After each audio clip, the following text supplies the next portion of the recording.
They called him just a child. A barefoot village boy with wide eyes, a big heart, and a strange gift no one understood. He didn't wear a cape. He didn't know how to fly a plane. He was only 10. But when 250 lives were hanging in the balance, when death flew silently toward a tragedy, he saw what no one else could, and he tried to warn them. They laughed. They ignored him. And then the sky shook. This is the true African tale of Obasi, the little boy who saved a plane full of people with nothing but a vision and a courage bigger than the sky itself. In the heart of Eastern Africa, surrounded by golden hills and endless skies, lay a small, forgotten village named Kitenge. No roads led to its lonely, dusty footpaths winding between baobab trees and thatched huts. It was a place where time walked slowly, and stories were passed from fire to fire. In this quiet village lived a boy named Obasi. He was 10 years old, small for his age, with curious eyes that always seemed to be looking beyond the horizon. Villagers said Obasi had an old soul. His mother called him a child of the wind because he always seemed to know things before they happened. Obasi didn't have much. His clothes were faded, his sandals worn thin. His father was a fisherman who spent his days on the muddy banks of the river, and his mother sold fruits in the market, mangoes and guavas stacked in woven baskets. Life was simple, hard but full of love. But Obasi was different. He would wake up from dreams and tell his mother things, small things, strange things. "Mama, don't send Baba to the river today. The crocodiles will be near." And when she listened, Baba came home safe. But the one day she didn't. Baba returned with a deep scar and a story about a giant croc that snapped his oar in two. Word spread. The village elders began to whisper. Some called Obasi gifted, others feared him. They said he had the eye of the ancestors, a sight that came only once in a generation.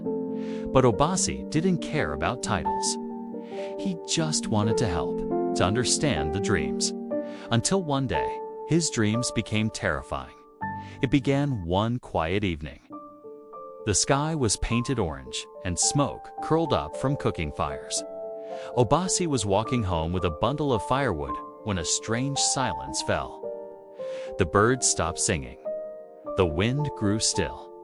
He looked up. In the middle of the sky, something flashed, a silver bird, large and loud, tearing through the clouds. It was a plane. Obasi had seen one once before, long ago, when missionaries flew over the village, but this one felt different. That night, he tossed and turned. Sweat drenched his small body. His dream showed him a massive plane, shaking midair, smoke pouring from its engines, people screaming, a baby crying. It was going to crash. Worse, it was going to crash near Kitenge. But in the chaos of the vision, one thing stood out. He saw himself standing in front of the plane, shouting, trying to stop it from taking off. He woke up, gasping. He ran to his mother. "Mama, a plane. A big one. It's coming. It's going to fall. People will die. We have to stop them." His mother, groggy and tired, rubbed his head. "Obasi, you're dreaming again. Go back to sleep." But Obasi couldn't, because the faces in the dream, they were real. The next morning, Obasi did something no one had seen before. He ran through the village square, shouting, "A plane is coming. Don't get on. It will fall. Don't fly." People stared. Children giggled. Adults scoffed. "The boy has gone mad," said one woman. "Maybe he's been playing in the sun too long," said another. But Obasi kept shouting.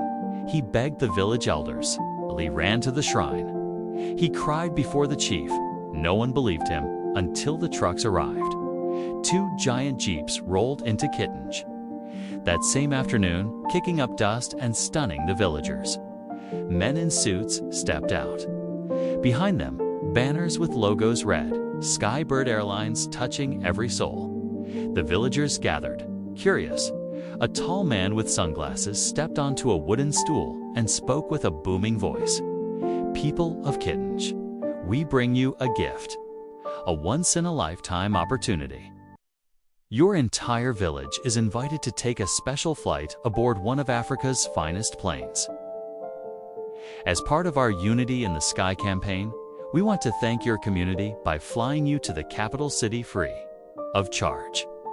The crowd roared in excitement. Children screamed. Drums began to beat. Dancers twirled. Only one person did not smile. Oh, Bassa, he froze.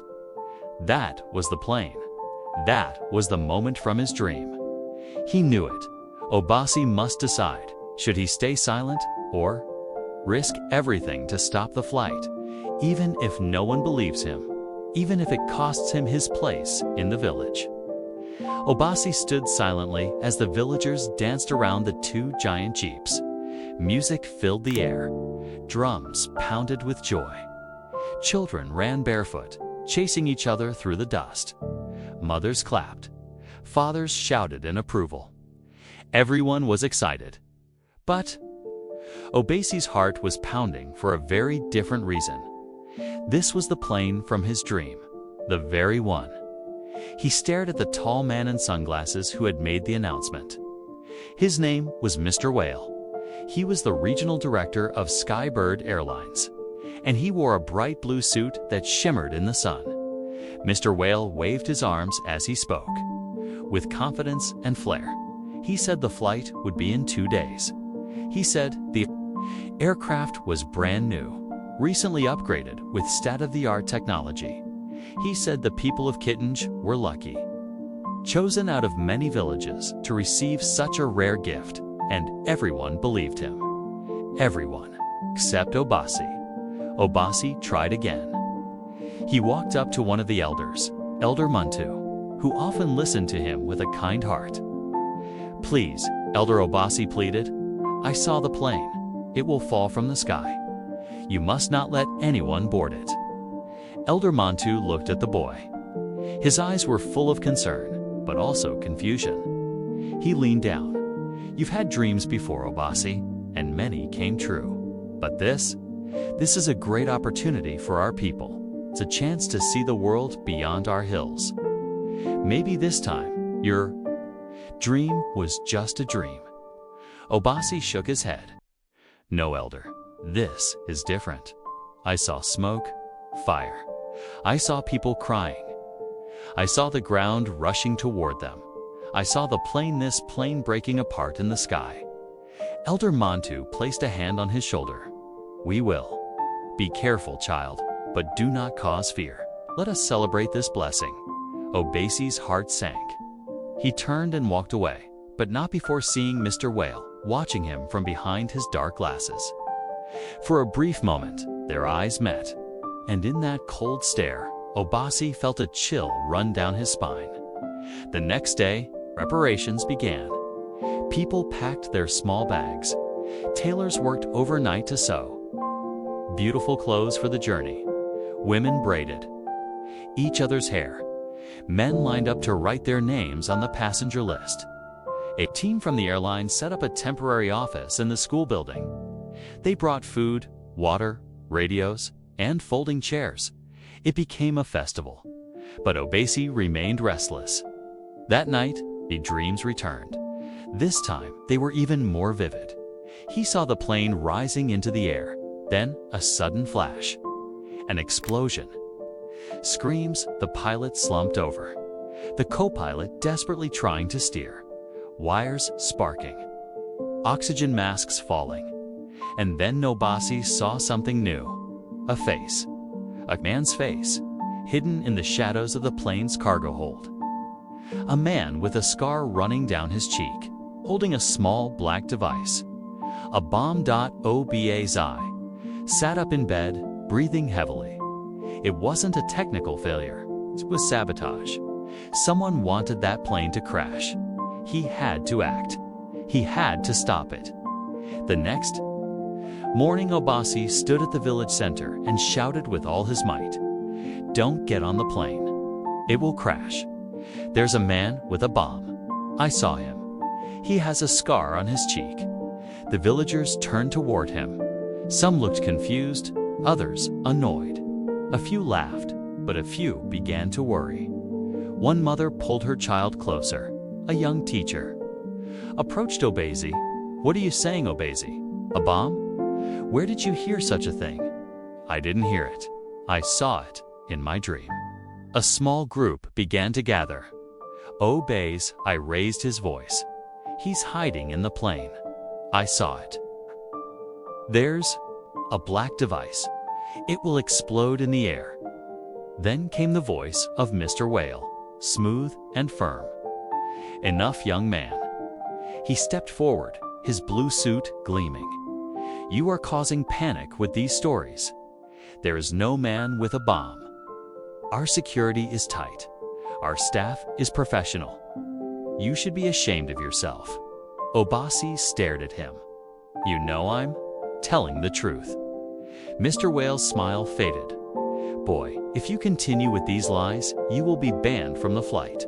And we may have to speak to your parents about your behavior." "I don't want to be on the flight." "Then stop talking." That evening, Obasi sat under the baobab tree where he often went to think. The wind rustled the leaves. A bird called in the distance. And then a quiet voice broke the silence. "Obasi," he turned. It was a man in uniform. One of the pilots, Captain Yarrow. He was older than most of the airline staff, with kind eyes and a slow way of speaking. He sat beside Obasi. "I heard what you said today," the captain said. Obasi didn't reply. "You mentioned a man with a scar, a black device. You saw it in a dream." Obasi nodded. Captain Yarrow was quiet for a moment. "Last week, at our main airport," security reported, "a man with a scar trying to sneak into restricted areas. He escaped before they could question him." Obasi's eyes widened. "It's him." Captain Yarrow stood up. "I don't know what's going on, but I've flown for over 20 years, and I've learned to trust the strange things. The warnings, the signs." He leaned closer. "If something happens tomorrow, I want you to know. I'll be ready." The next morning arrived. The villagers gathered near the small makeshift runway outside the village. The skybird plane arrived from the sky, beautiful and enormous. Wings shining like silver in the sunlight. People clapped and cheered. Children pointed in awe. The boarding began. Oh, Biza stood far away, watching. Would they listen? Would anyone believe him now? Or would 250 souls be lost to the sky? The sun stood high in the sky as the massive silver aircraft touched down on the makeshift dirt runway near Kittanj. Dust rose in thick clouds as the wheels screeched to a halt. For the villagers, it was a moment of wonder many had never seen. A plane up close, let alone board one. The skybird aircraft gleamed in the sunlight, its wings wide like a great eagle, its engines humming like distant thunder. Laughter and excitement buzzed. Through the crowd, women in bright wrappers danced. Drums beat joyfully. Children clapped their hands, calling it the sky boat. But Obasi's heart was heavy. He stood on the edge of the crowd, his small hands clenched into fists. He searched each face carefully, hoping to spot the man from his dream, the man with the scar and the bomb. So far, nothing. Captain Yarrow approached the aircraft with the other pilots and crew, greeting villagers as they came forward with boarding passes. His eyes scanned the horizon, his military-trained senses alert. He hadn't forgotten Obasi's warning. Obasi watched as one by one the villagers stepped up into the plane. Grandmothers, fathers, children, even babies wrapped on their mothers' backs. The excitement was infectious, but underneath it all, something felt wrong. Then it happened. A man stepped out of one of the jeeps and walked toward the plane. He wore a red baseball cap, sunglasses, and carried a duffel bag. He moved with calm confidence, but Obasi's breath caught in his throat. It was him, the scar, the face, The bag, exactly like in his dream. Obasi screamed, "That's him. He has the man. He has the bomb." The crowd turned to look. The man paused. His eyes met Obasi's for the briefest second, and then he turned quickly and tried to move faster toward the stairs of the plane. Obasi ran. He pushed past a woman holding a chicken. He dodged a cart of yams. He sprinted toward the runway, yelling over and over, "He has the bomb. He's going to kill everyone." Security staff, confused and startled, tried to block him. One guard reached out to grab him, but missed. Obasi ran to the base of the steps, panting, pointing at the man who had just stepped into the plane. "Stop him." Captain Yarrow, hearing the commotion, stepped back out of the cockpit and came down the stairs. "What's going on here?" Obasi gasped for breath. "He just got on. He has the device. He's the one." Captain Yarrow turned. Slowly, his eyes narrowed. The man was already walking down the aisle of the plane, casing his bag overhead. Captain Yarrow made a quick decision. He climbed back into the plane, radioed the ground crew, and asked for an immediate security sweep. Mr. Whale stormed over. "What is happening?" he demanded. "We are already behind schedule." Captain Yarrow was firm. "No flight takes off until we search that bag." Whale's face tightened, but he didn't argue. The other pilot nodded and followed Captain Yarrow into the cabin. They approached the man. "Excuse me?" "Sir," Captain Yarrow said, "we need to inspect your bag." The man smiled. "Is something wrong, Captain? Just standard protocol." The man hesitated. "Let me see it," Yarrow repeated. And then he ran. He shoved a flight attendant aside and dashed toward the emergency exit. Yarrow lunged after him. Passengers screamed. The man fumbled for the door, but before he could open it, Yarrow tackled him to the ground. The bag spilled open. A black cylindrical device rolled out. Wires, a blinking red light. Gasps echoed through the cabin. On the ground, the villagers were in shock. Obasi stood still, watching, small chest rising and falling. Security flooded the plane. The man was restrained and dragged off the aircraft. The bomb squad arrived from a nearby airbase. After 20 tense minutes, they confirmed it. The device was real. It would have detonated mid-air. Obasi had saved them all. Every single life. 250 passengers. Captain Yarrow stepped out of the aircraft and walked toward Obasi. He knelt before the boy. "You were right, you were brave, and you saved us all." The crowd erupted in cheers. Villagers who once called him a silly dreamer now clapped and shouted his name. "Obasi, Obasi, Obasi." Mr. Whale stood at a distance, his face pale. Captain Yarrow turned to the crowd. "This boy is no ordinary child. He has a gift, and we owe him our lives." Obasi's mother rushed forward, tears streaming down her face. She hugged her son tightly. "My child," she whispered, "my Obasi." Later that day, the bomb squad finished their sweep. The plane was cleared. It had not been damaged. The passengers were allowed to board again. This time, Obasi was the first to step on. Captain Yarrow offered him his own seat in the cockpit for part of the flight. As the plane rose into the sky, Obasi looked out the window at the small village of Kittange below. The baobab trees, the red rooftops, the dusty paths. He had once felt like a small voice lost in the wind, but now he knew his voice could carry far, far enough to save lives. Obasi sat by the window of his new home in the city, a tall apartment building with clean white walls, running water, and glass that caught the morning sun like diamonds. He still wore the same sandals from the village, and his clothes were neatly washed and ironed now, but his heart remained the same. He wasn't interested in the attention, the reporters, the flashing lights, the awards. He only wanted to understand why he had the dreams. Why him? School started a week later. It was a place like nothing Obasi had ever seen. Clean uniforms, classrooms with glowing boards, students from all over the country, each one with a dream of their own. And Obasi. He was called the boy prophet. Some admired him, some feared him, but few really understood him. At night, he still dreamed.